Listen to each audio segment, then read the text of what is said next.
Nung naging Kristiyano po tayo, mga kapatid ko, hindi po tayo pinangakuan ng isang problem-free life. Tama po ba? We were not promised a problem-free life. Kapag ganyan ang tingin mo sa isang Kristiyano, ikaw isang Kristiyanong napakadaling bumagsak. Why? Eh pag nagka-encounter ka ng isang problema, akala ko ba pag Christian na ako, maganda ng buhay. Hindi po ganoon. Hindi po yun ang pinangako sa atin ng Diyos. Rather, we were warned that we will be facing trials, tribulations, and tests. Tama po ba? Winaringan po ba tayo ni Jesus? Winarningan po tayo. Even yung mga disciple niya, hindi lang winarningan. Talaga namang ino-JT sa problema. Ino-JT ni Jesus Christ sa mga pagsubok yung mga disipulo niya. At sinabi rin ni Jesus Christ, in this world, you will suffer tribulations. Magsasapit ka talaga ng kahirapan ng buhay. Mga pagsubok ng buhay. Talagang sinabi na po ng Panginoong Jesus yan. Pero sabi naman niya sa atin, but take heart. Laksan mo, tibayan mo ang puso mo, because I have overcome the world. Si Pablo at marami pa mga disipulo, we are also encouraged. Ini-encourage tayo ni Pablo at ni Pedro ng mga nakasulat sa Biblia na to endure, to enjoy such trials and problems. Saka naman nakita may problema ka na. Sabi ang encouragement sa atin ni Pablo, enjoy, rejoice in your sufferings. Endure. Pagtiyagaan mo yung mga problemang pinagdadaanan mo. Hallelujah. Saka nakakita si Pablo habang nakakulong. Sa lahat ng mga kasama ng Christian, mga nagugulumihanan, takot na takot. Pero yung nakakulong pa mismo, ang encouragement ni Pablo is rejoice. I say it again, rejoice. Oh, hallelujah. Siguro ito talaga yung kapag nagmamature ka kay Lord. Why? Because we are designed to become like Christ in maturity. Ito po ang disenyo sa atin. Kaya po si Jesus Christ ay tinawag na firstborn of all the creation. Oo, si Adan ang firstborn sa tao, pero si Jesus, yung perfect second Adam, he became the firstborn. Kung anong meron si Jesus nung naging tao, yun ang magiging design talaga natin. Perfect. Hallelujah. Ano pa? Sabi ni Pablo, we are called to become overcomer. More than conquerors. Meron ka bang nakita na mananagumpay, conqueror, na walang mga pagsubok, walang mga battle na nilalabanan? Matatawag ka bang conqueror kung wala kang mga napagtagumpayan? Oh, hallelujah. We're Christians. Ito po ang tawag sa atin. We are more than conquerors. Mga mananagumpay sa buhay. Overcomers, tayo yun, are strong individuals. Sabi mo nga sa katabi mo, strong ka ba? Hallelujah. Strong ka ba? Ito po yung binigay na mensahe sa atin ng Panginoon Diyos. Ang title po nito is Becoming Stronger and Stronger. Sino pong handa nang maging mas malakas ngayong gabi? Sino pong handa nang maging malakas ngayong gabi? Oh, hallelujah. Sabi po sa Ephesians 6:10, dito lang po tayo iikot. Finally, sa katapos-tapusan, my brethren, mga kapatid ko, be strong in the Lord and in the power of His might. Hallelujah. Let's all bow our head and let's all pray. Father God in heaven, Lord, we acknowledge your holy presence right here in the midst of us. God, marami pong salamat. Truly, your presence is like heaven sa amin, Panginoon. This feeling ng pagyakap mo, Panginoon, di po namin ito mararamdaman saan man sa mundo. Maraming salamat, O Diyos. Thank you, God, sa presence mo, sa praise and worship pa lamang, sa revelation na binigay mo sa amin through Pastor Nikki. Maraming salamat sa mga kapatid ko, Panginoon, na dinala mo sa lugar na ito, na pinili ang oras na ito upang makapiling ka, ma-worship ka, O Lord, makarinig ng revelation na nagmumula sa iyo. Marami pong salamat, O Diyos. Hinihiling ko ang iyong pangunguna. Itago mo po kami, Panginoon. Itago mo po ako sa inyong likuran. Ihanda mo ang mga kapatid kong ito sa pagpasok ng iyong salta. I rebuke anything, every distraction na ginagawa ng demonyo para hindi hindi makapasok ng matiwasayang salta. Marami pong salamat, O Diyos. Pagtapos niya itong preaching na to, Lord, I declare and I believe all of us lalabas dito na mas malakas sa harap sa buhay na pinag-aharap sa bawat isa, Panginoon, na mapagtatagumpayan ng anumang mga pagsubok. Marami pong salamat sa iyo pong kapurihan sa pangalan ni Jesus at lahat ay magsabi ng Amen. Hallelujah. Hallelujah. Check, check, check. Be strong in the Lord and in the power of His might. Remang-rema po sa akin yan. Isang line lang na yan. As in. Be strong in the Lord and in the power of His might. Church, kung papansinin niyo po dyan, yung sinabing be strong is a command. Ito po yung isang utos na binibigay ng Diyos sa atin. Binigay ng Panginoong Yesus. Revelation niya kay Pablo at sa marami pa. Be strong, magpakalakas ka. Okay, sabihin mo sa katabi mo mukhang mahina. Magpakalakas ka nga. This is a command that God has given us. Kailangan nating maging malakas. Kailangan nating magdesisyon. Dahil ito po'y utos, kailangan po nating pinagdedesisyonan. Oo, mukha na ako mahina. Oo, ang dami kong pinagdadaanan. Pero ang sabi ng Diyos, maging malakas ako. Be strong. You need to decide for yourself that magiging malakas ka. Ayun pong umpisa sa lahat. Tama po ba? It will start in a decision that you will become strong. Regardless of who you are, regardless of your background, regardless kung anumang personality meron ka, you need to decide that you will become strong. Iba kasi sinabi, hindi kasi, ganito po talaga ako, talagang mahina po ako mag-take ng ganito, mahina po yan ako. Be strong! Hindi naman sinabi yan, be strong for certain individuals. Para sa lahat po yan, magpakalakas ka. Ito pa malapit. God, hindi siya pwedeng mag-be strong for you. Kahit gaano kakamahal ng Diyos, hindi pwedeng Diyos ang magiging be strong for you. God can never be strong for you. That's the part that you need to do. Hindi po pagiging passive ito. Wala pong passive lang na magiging malakas ka na. Not because you're already a Christian, automatic malakas ka. Hindi dahil matagal ka ng Kristiyano, marami ka ng alam, malakas ka na. Saan po natin nalalaman kung malakas na isang tao? Sa physical muna, paano mo malaman malakas na isang tao? Di nakakabuhat na ng mabigat-bigat. Tama po ba? Nakakatakbo na ng malayo-layo. Hindi na masyadong inihingal agad. Tama po ba? Makikita mo agad, malalaman mo kung lumalakas ka na. Personally, you will know sa sarili mo kung malakas ka or lumalakas ka na or nangihina ka. Tama po ba yun? So encouragement sa atin is to become strong. Alam mo, ito maganda. Kaya ako nasabi talagang command ito. Dahil ilang beses po talaga inulit yan mula sa Old Testament hanggang sa New Testament. Ito yung iba. Sa Joshua 1:9 sabi, this is my command. Command talaga po. Ibig sabihin, pag command, di mo ginawa, kasalanan. Tama po ba? Isa pong utos ng Diyos ito, maging malakas ka.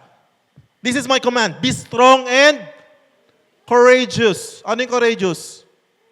Matapang. Maging malakas, maging matapang. Do not be afraid. Do not be discouraged.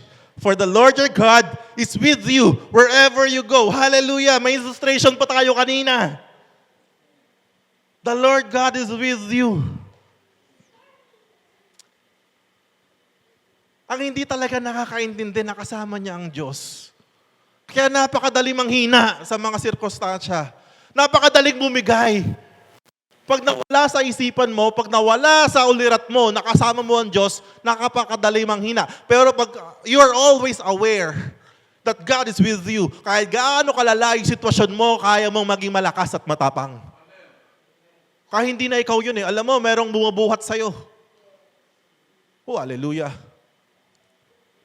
Sabi sa Deuteronomy 31:6, same lang. So be strong and courageous.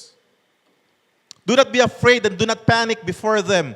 For the Lord your God, kita mo, will personally go ahead of you. He will neither fail you nor abandon you. Oh, hallelujah.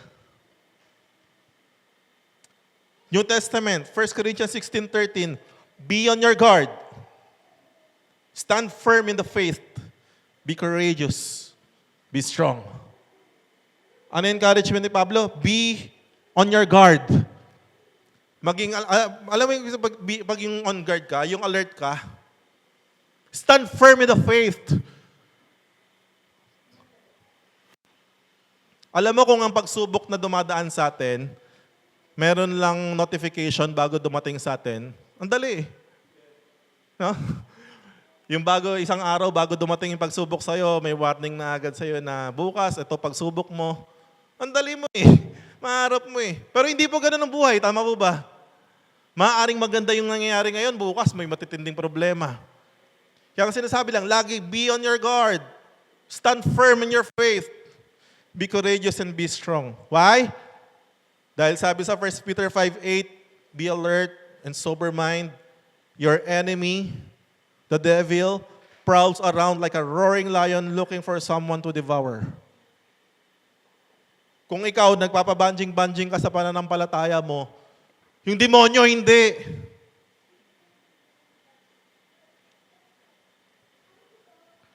Kaya pag hinayaan mo na isang certain part ng buhay mo, hinayaan mo na makapasok sa iyo ang atake ng demonyo.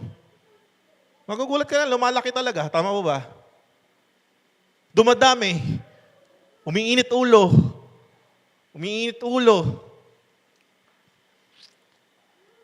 Anong unang-unang binibitawan? Ito totoo, real talk lang to.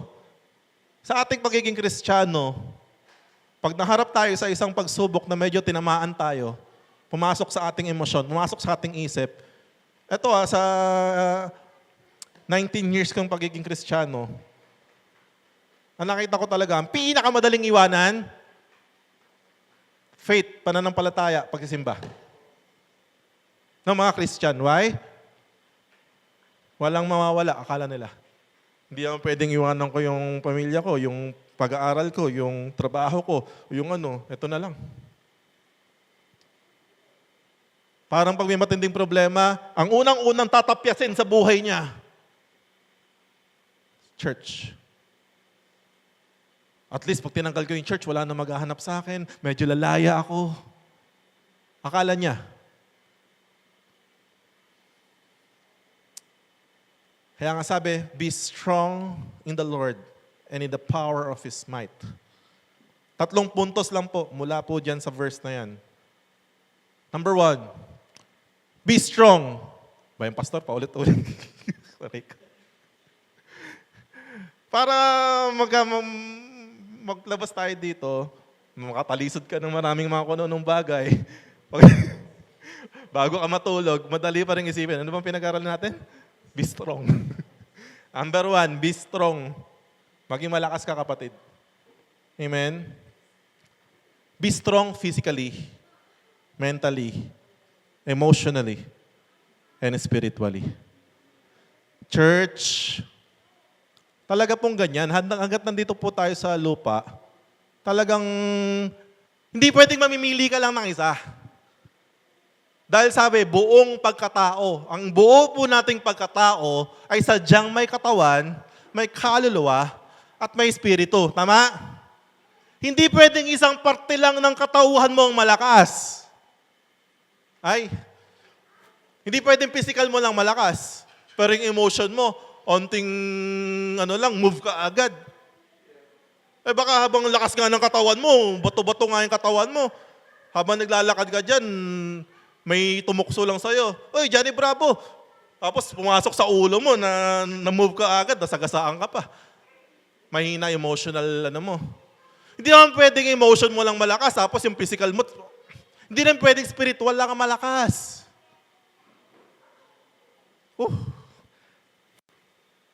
Kailangan pinapalakas po pare-parehas. Amen po dyan? Sabi po sa Isaiah 40, 29 to 31. Tingnan niyo po pong mabuti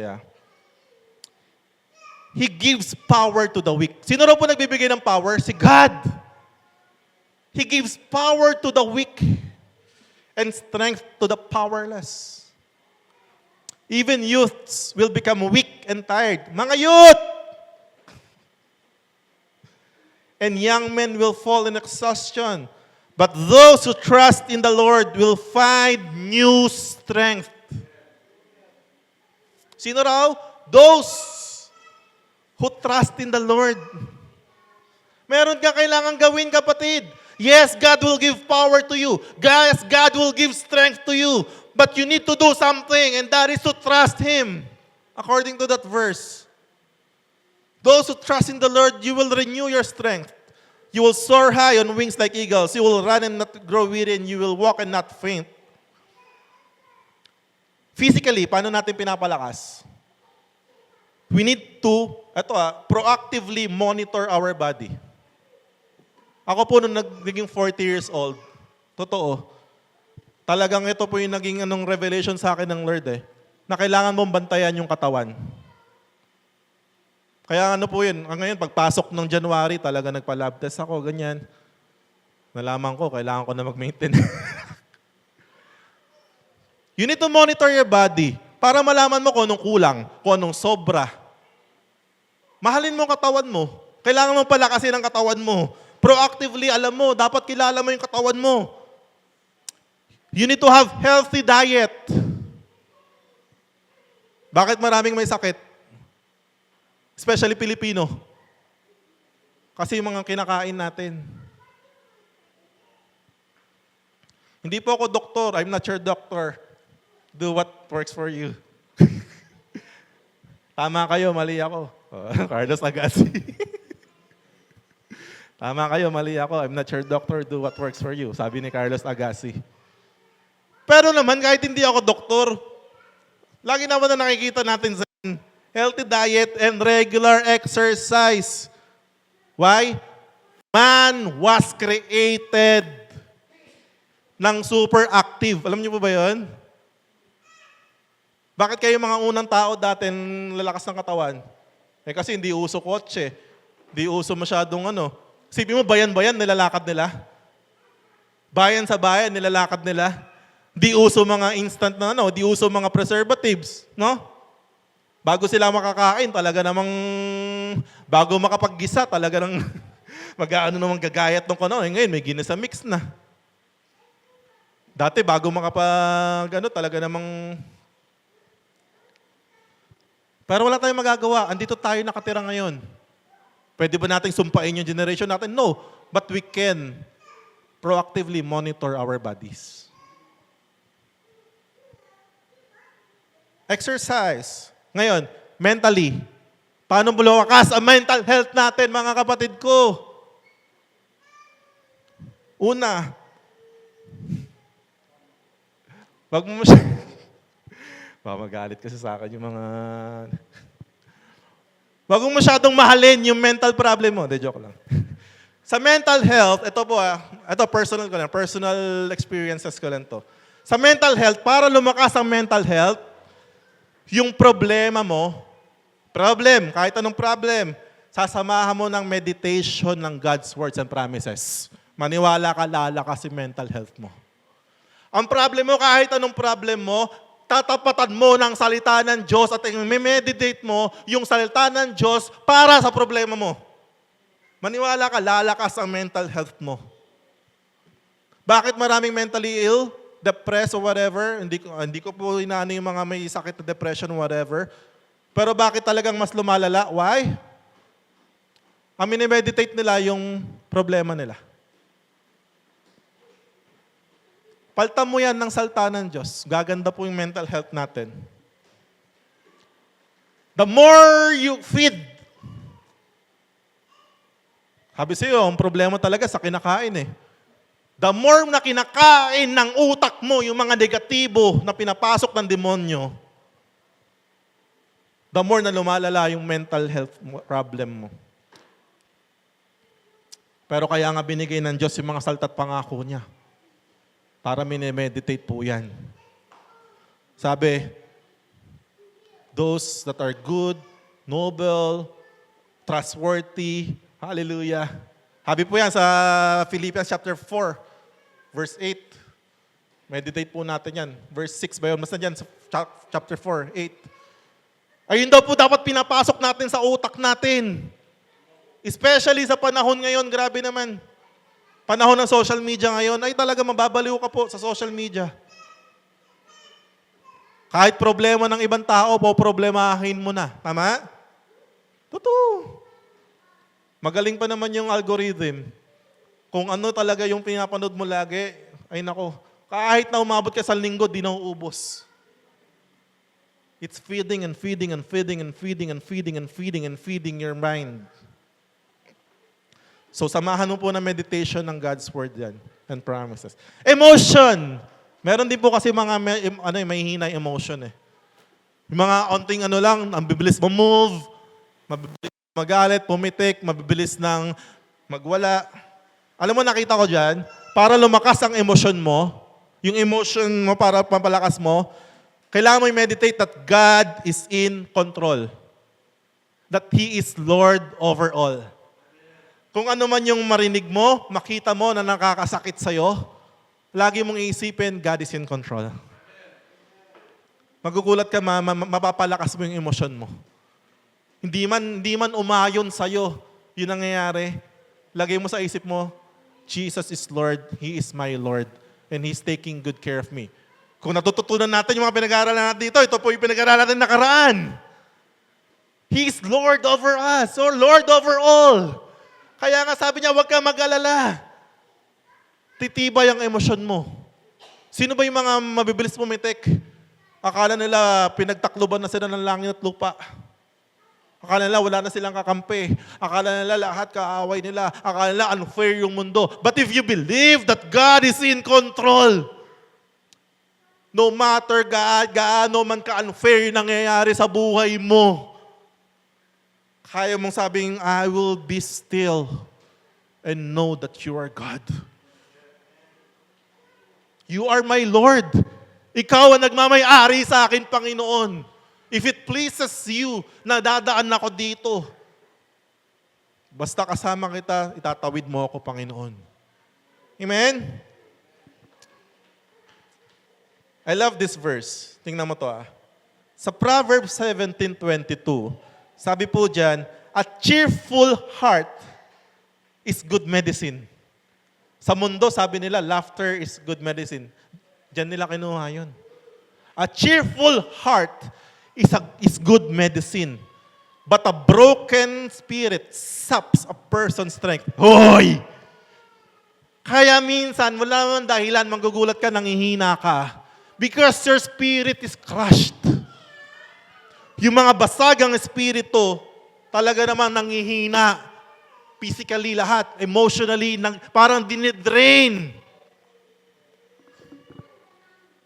No wonder, makikita mo, kung sino talaga yung mga lagi sa presensya ng Diyos. Lalakas, tama po ba? Hindi natin huhusgahan yung mga hindi lagi sa presensya ng Diyos, pero alam nila yan sa sarili nila. Sa Tagalog, sabi ang pagiging masayahin ay parang gamot na nakakabuti sa katawan. Totoo po yan. Ay, nako. Kahit gaano kabigat ng problema mo, magkaroon ka pa rin ng cheerful heart. God is in control. Uy. Pag-pray mo, God is in control. God is with you. Ay, Lord, ay nako. Mamatay ko man to, hindi magkita na tayo. Ay, sabi ni Pablo. Ay, nako. Ito pa, isang illustration. Paano papalakasin? Be strong in number 1. Paano palalakasin? Sinong gustong palakasin dito? Lahat. Physically, emotionally, mentally, spiritually. Sabi po diyan, ang going to church is similar to going in the gym or exercising or running. Alam niyo kung bakit? Hindi naman porket pumunta ka sa church, banal ka na. Hindi naman porket pumunta ka sa church, wala ka ng problema. Hindi rin porket pumunta ka sa gym, malakas ka na agad, maganda na agad katawan mo. Hindi naman porket pumunta ka sa oval, okay na yung cardio mo agad. Tama? Hindi naman ganun eh. Pero alam niyo kung importante? The important thing is that you showed up. Sa pagpunta mo pa lang, lamang ka na. Sa pagpunta mo pa lang sa gym, kahit aanga-anga ka, kahit hindi mo alam gagawin mo, nakakahiya, ang bigat ng binubuhat nila, late ng sayo, di mo alam, mali-mali form mo, sila may supplements, ikaw wala. Pero sabihin ko sa'yo, lamang ka na sa maraming wala doon. Pagpunta mo sa oval, kahit na isang ikot ka lang, hapong-hapo ka na, lamang ka na. Lamang ka na sa sarili mo kahapon. Alam mo yon? Huwag ka na makipagkompetensya sa ibang tao. Makipagkompetensya ka sa sarili mo. You are better than yourself yesterday because you showed up today. Kaya parang gym lang yan. No? Mag-gym kayo. Mag-exercise. Dito to. Mahalin niyo yung mga katawan ninyo. Same sa church. Kahit nahirap-hirap ka na, kahit na tinatamad ka na, important thing is that you showed up. At ano mo kung pinaka-importante pa? Consistency. Kasi walang kwenta na nagpunta ka doon sa gym ng isang araw lang, 2 araw, wala rin yun. Tama? 3 buwan ka na nagbubuhat, parang na naman nangyayari. Hindi mo lumalaki katawan ko. Hindi mo lang napapansin yun. Pero ikaw mismo, alam mo, gumaganda na yung pakiramdam mo. Gumaganda na yung ano mo. Ganon din po sa church, pananampalataya. Sabi po sa Romans, ang pananampalataya ay nagmumula sa pakikinig at pakikinig ng salita ng Diyos. Hindi po natapos sa isang pakikinig. Pakikinig at pakikinig ng salita ng Diyos. So gusto mong maging malakas? Be consistent in showing up. Tama? Consistency is the key. Number 2. Ano yung una? Be strong. Number 2, be strong in the Lord. Ito na, medyo paseryoso na tayo. So kanina, you need to i-push mo, decide na maging strong ka. Now, si Paul, di naman natapos sa sinabi lang be strong eh. Sabi niya, be strong in the Lord. So nag-decide ka na magiging malakas ka. Saan ka magiging malakas? Una, in the Lord. Sabi sa Philippians 4:19, I can do everything through Christ who gives me strength. Hallelujah. Church, kung ano man pinagdadaanan mo ngayon na mabigat, na parang nakakabaliw, di mo na kaya, be strong in the Lord. Hindi sa sarili mo ha. Pinush mo na yung sarili mo na magiging strong ka. Now, strong in the Lord. Hanapin mo si Lord. Siguraduhin mo nakasama mo si Lord. Yung illustration kanina, siguraduhin mo nakasama ka ng Diyos. Nakita mo yung benepisyo nakasama mo si Lord? Hindi mo na kailangan kumatok dyan. Why? Meron ka nakasama mo na yung God. Alam na ni Lord yung pangangailangan mo. Takbo-takbo sa Kanya. The more ka nangailangan, the more mo isiksik yung sarili mo sa Panginoon. Huy. The deeper your need, the deeper you need to go to church, to go to the presence of God. Sabi sa Psalms 91 verses 1 to 2, He who dwells in the secret place of the Most High shall abide under the shadow of the Almighty. I will say of the Lord, you are my refuge. You are my fortress. Sino ba yung nangangailangan ng refuge? Sino ba yung nangangailangan ng fortress? Ito yung mga nangangailangan talaga. You will never know how important is refuge and a fortress hanggang maging refuge ka. Thank you, Lord, hindi po kami refugees. Ay naku, wag po nating naisin. Wag nating pag-pray na mag-gera. Wag nating pag-pray na, ay naku, hindi. But for those, kung nanonood kayo mga documentaries, whatever, mga refugee galing sa ibang bansa, Isisiksik nila yung sarili nila sa isang kung saan man mapunta. Yung iba, sumasakay na mapadpad lang, makaalis lang sa lugar nilang may gera. They're seeking refuge. My God, in Him I will trust. Dwell in His presence and draw strength from Him.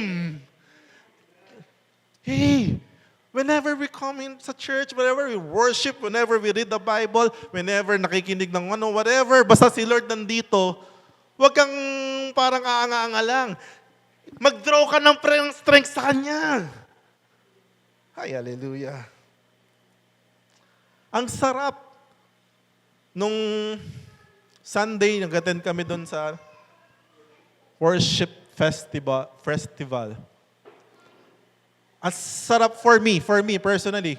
Kasi yes, I'm a worshiper at tumutugtog ako dito. Kasi syempre, pag tumutugtog ako dito, pag tumutugtog ka, hati eh. Kumbaga yung worship ko, doon ko na nadadivert, kailangan kong galingan. Nandun na, worship ko na yun. Kay Lord, plus yung heart, worship ko na yun. Pero yung iba yung attend ka lang, sarap talaga. So, excited na excited. Isipin mo naman kasi yung worship nila doon, 2.5 hours ng praise and worship. Kaya yung iba, tinatamad na. Yung iba, parang wala na. But for those who are diligently seeking God, for those who are really thirsty for His presence, sabi ko sa'yo, 1 oras mahigit akong umiiyak doon. Ang sarap! Wala na ako, di ko na nakikita, di ko na alam kung ano nangyayari. Parang si Lord na lang at ako, I love it, I love the presence. And I'm drawing strength. Draw strength. So, how to be strong in the Lord? Worship the Lord. Every time you have an opportunity to worship God, worship the Lord. Huwag mo nang tingnan kung nag-worship din ba yung iba. Ikaw at si Lord lang. Ikaw at ako lang, Lord. And while I'm worshiping there, nasa likod ako nun. While I'm worshiping, siguro kalagitnaan, sabi ko wala na eh. Yung napakalalim na ng worship, nakaka-receive na ako ng revelation, para nangungusap na si Lord. Ganun na yung pakiramdam. Alam mo kung ano sabi sa akin ni Lord? The deeper you go in worship, the deeper your dependence on Him shows. Yung kaya mo na isurrender lahat, habang lumalalim ka nag-worship kay Lord, lumalalim pala yung pagiging dependent mo sa Kanya.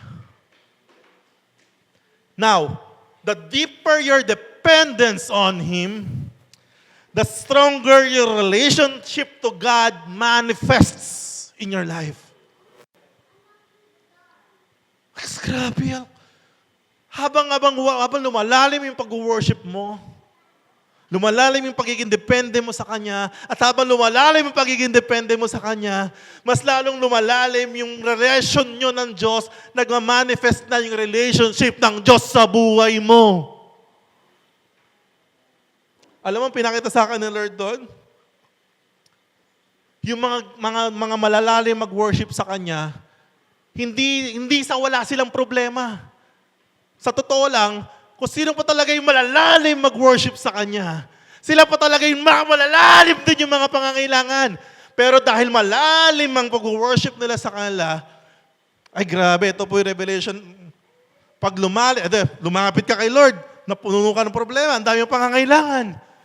Sa paglalim mo ng pag-worship kay Lord, sabi ni John, He will become more and I will become less. Ang dami mong dala-dala. Pero habang nag-worship ka kay Lord, nauubos ka, bumababa ka, si Lord umaangat, sa iyong pagbaba, sa muli mong pag-angat, hindi na po kasama yung mga dala-dala mo kanina. Hallelujah! Kung naiintindihan mo ang totoong worship. The more God manifests in your life, the more faith and trust you have for Him, that He will never forsake you. Darating ka sa punto ng buhay mo na kaya mo nang isugal at isuko ang lahat. Because that's worship. Worship is surrender. Mahal ka ng Diyos eh. Alam ni Lord yung pangangailangan mo.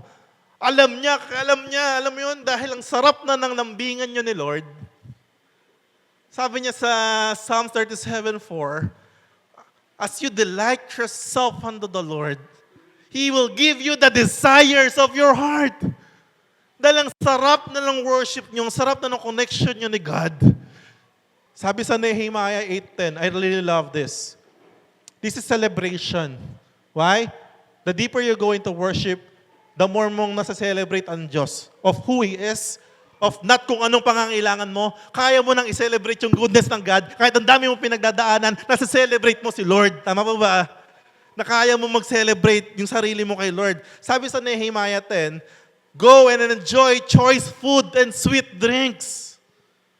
And send some to those who have nothing prepared. This day is holy to our Lord.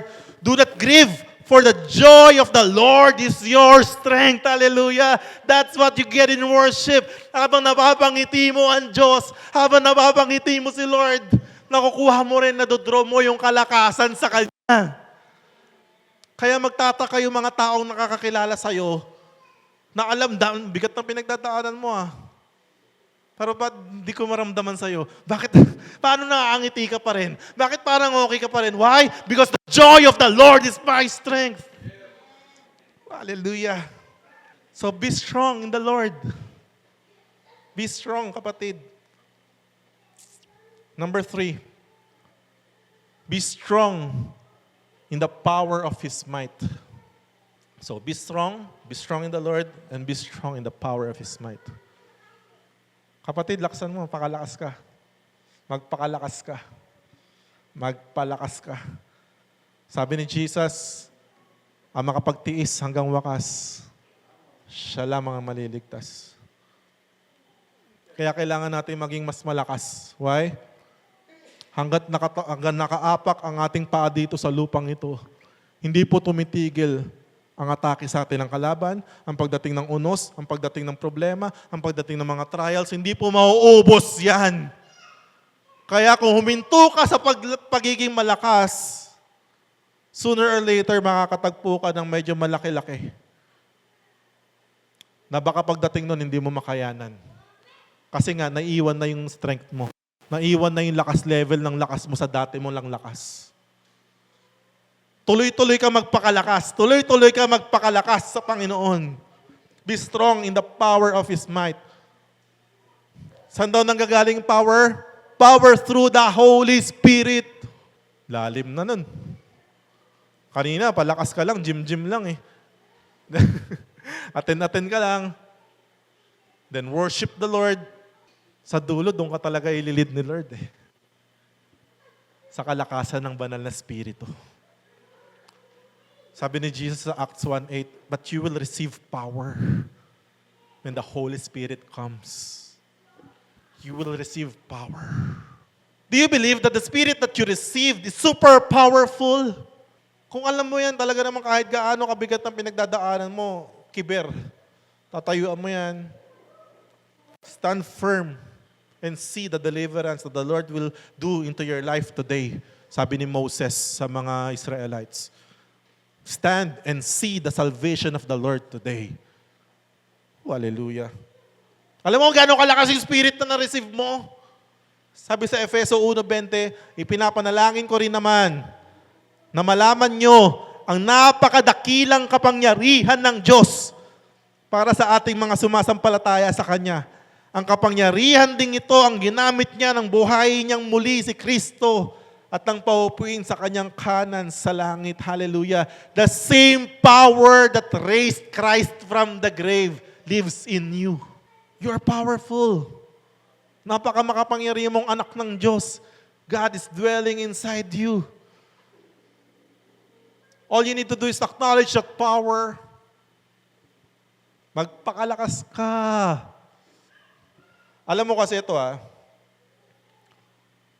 yung power kasi ng God, kailangan kaya rin ng katawan mo dalhin yung power. Tama, mali? No. The power of God is very powerful bakit hindi nag-manifest sa atin? Kasi nga, hindi akma Ay, nako. You cannot pour new wine sa old wineskin. For example, binigyan ka ng legendary bow. Pana. Talaga namang ang accuracy po nito is 1,000. Dexterity plus 1,000. Attack strike niya, 1,000 din. Kaso, para mabanat mo siyang ganun, kailangan malakas din katawan mo, tama? Kahit sabihin mo, napaka makapangyarihan yung bow mo, kung wala ka namang strength para hilahin yun, bali wala din. Baril lang din Desert Eagle, bigyan ka ng Desert Eagle na ganyan Lakas niyan. Baka pag pinutok mong gano'n, una pang tamaan ang mukha mo. Tama, mali. So, kailangan mo magpakalakas. The Spirit's power is readily available to each and everyone. Kaya ang kailangan na natin magpakalakas spiritually, emotionally, and physically. Kaya binigay yung sangkatutak na problema sa'yo. Dahil yung sangkatutak na problema na yan, binigay yan para pagtagumpayan mo, para lumakas ka na lumakas na lumakas na lumakas. Ang problema sa atin, isang problema, tinatakbuhan natin. Ang problema ng tinakbuhan, banda-banda ron, matatalisod mo ulit yan. Tama? You can never run from a problem. Pinapatagal mo lang, harapin mo. Tayuan mo, stand firm in faith, be strong, be courageous, be on your guard. Oh, hallelujah. Power in His words. Sa mga salita ng Diyos. Lagi ko po ito sinishare sa inyo. The declaration of His words is very powerful. The Word of God is like a double-edged sword. Kaya hindi ka malakas, kaya maraming hindi malakas. Kasi maraming hindi alam ang salita ng Diyos. Yung iba alam pero hindi minemeditate. Yung iba alam pero hindi naman pinapaniwalaan. Ay nako. Sige nga, tanungin niyo yung mga sarili niyo, naniniwala ba talaga kayo sa Diyos? Yes. Amen. Naniniwala ba talaga kayo sa salita ng Diyos? Yes. Amen.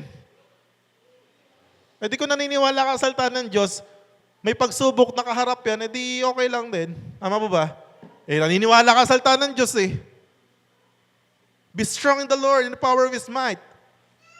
Kita mo to, sabi sa 2 Corinthians 10 verses 4 to 5, the weapons we fight with are not the weapons of the world.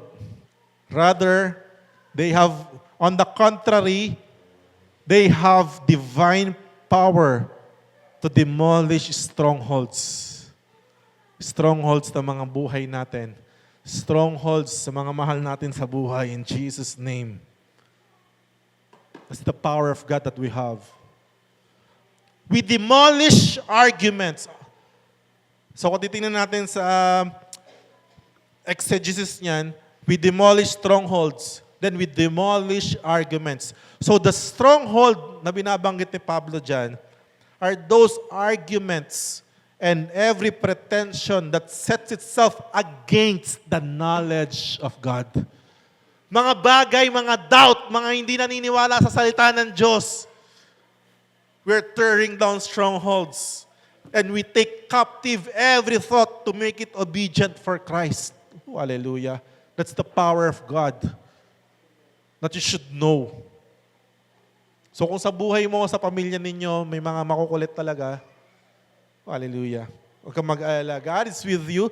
You can tear down that stronghold through the words of God. And last, the power of God's love. Do you believe that God's love is very powerful? Ay, totoo naman. Nang dahil sa pag-ibig. Sabi, ang heart daw ng Bible is John 3:16, no? For God so loved the world. Mahal na mahal tayo ng Diyos. Ito lang Ito, last verses ko na to. And tapos na po tayo. Kunwari nakalimutan nyo lahat ng mga shinare ko simula kanina. Kasi ang daming gumugulo sa isip. Pati yung be strong nakalimutan nyo kanina. Pero maalala mo lang itong last na sasabihin ko sa'yo. Yung pag-ibig ng Diyos sa'yo. Ako minsan pag talagang down na, talagang nakalimutan ko na lahat ng revelation, itong revelation ang hindi mawawala sa akin. Sabi sa Romans 8:31 to 32. Romans 8:32 is my favorite verse. Romans 8:31, sabi doon, what then shall we say in response to these things? If God is for us, who can be against us? Hallelujah. Kaya ako nasabi talaga naman, hindi yung sinasabi ni Pastor Nicky kahapon pa. If God is for us, who can be against us? Ano sabi sa verse 32? He who did not spare His own Son, but gave Him up for us all, how will He not also, along with Christ, graciously give us all things? Palakpakan nga si Lord. Thank you, God. Grabe naman. Anong klaseng pag-ibig yun? Anong klaseng pag-ibig ng Diyos yun? Hindi niya pinagkakit ang kanyang kaisa-isang anak.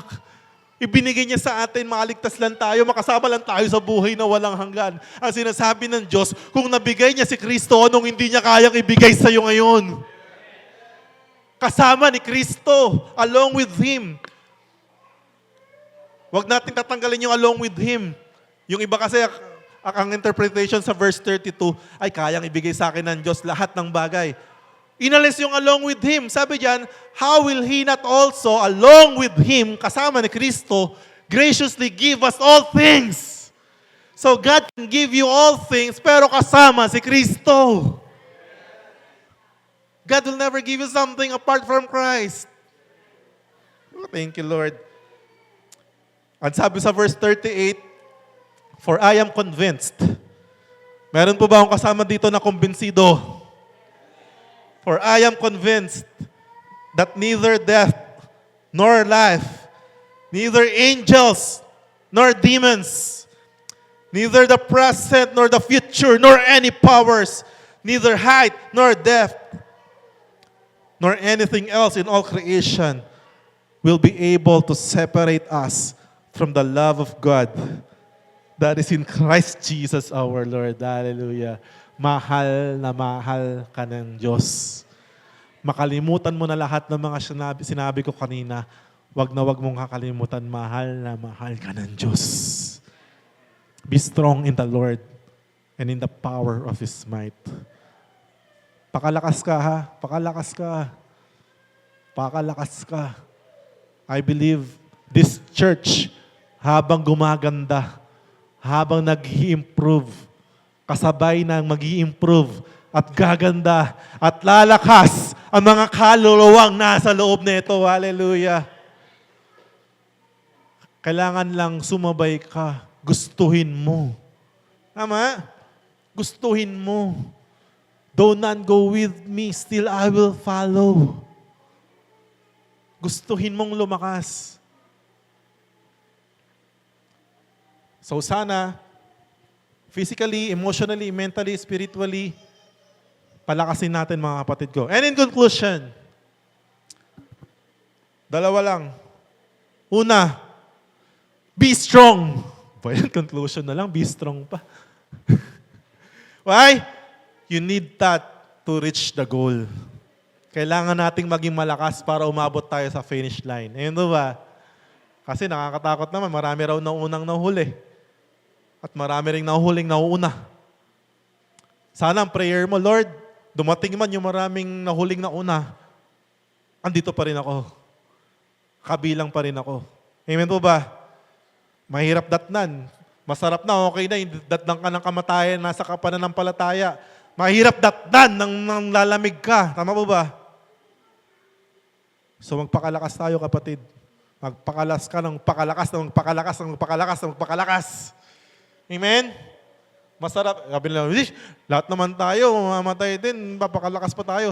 Mamamatay din tayo lahat. Pero mas masarap habang di ka mapatay, na-enjoy mo yung buhay mo. Bakit mamamatay ka na, pero 10 taon ka nang patay. Alam niyo yun? You can never say that you're alive, pero parang patay ka naman. Tama? Kaya natin kailangan palakasin yung mga katawan natin, emotions natin, mental health natin, and spiritual life natin. May natutunan po tayo ngayong gabi? Hallelujah. Let's pray. Father God in heaven, Lord God, we thank you, Father. Marami pong salamat sa aming natanggap na salita ngayon. Magpapaalala, Panginoon, na kailangan naming maging malakas sa iyo at sa iyong wagas na kapangyarihan. Lord, I pray sa bawat isa na nakapakinig ng iyong salita na hindi lang ito namin, Lord, basta narinig. Naway tumimo po ito sa aming mga puso, Ma-meditate po namin, Panginoon, paglabas po dito. Magkaroon ng desisyon ng bawat isa, Panginoon, na proactively na kailangan naming maging mas malakas kaysa sa kahapon namin, Panginoon. We'll become a better us, Lord. Bukas, mas malakas kami, O Diyos. Physically, spiritually, mentally, and emotionally, O God. Holy Spirit, Lord, we acknowledge you. We love you. Help us, O God, every day. Remind us, O Lord. Lead us, O God, in your path tungo sa pagiging isang malakas na Kristiyano nang kami po'y mag-matured tulad ng aming Panginoong Hesukristo. Marami pong salamat, O Diyos. Thank you, Lord. We love you so much. And to you be all the praise and honor and glory. In Jesus' name, and everyone say, Amen. To God be the glory po.